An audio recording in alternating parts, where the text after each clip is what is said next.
చూపులకెన్నడు దొరకనిది రంగు రూపు లేని మది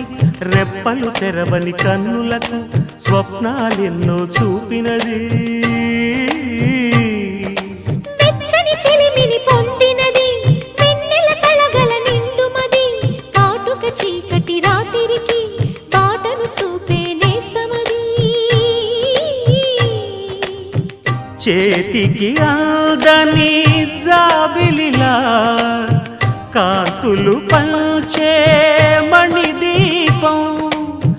కొమ్మల చాటున కోయిలలా కాలం నిలిపే అనురాగం అడగని వరములు కురిపించి అమృత వర్షిణి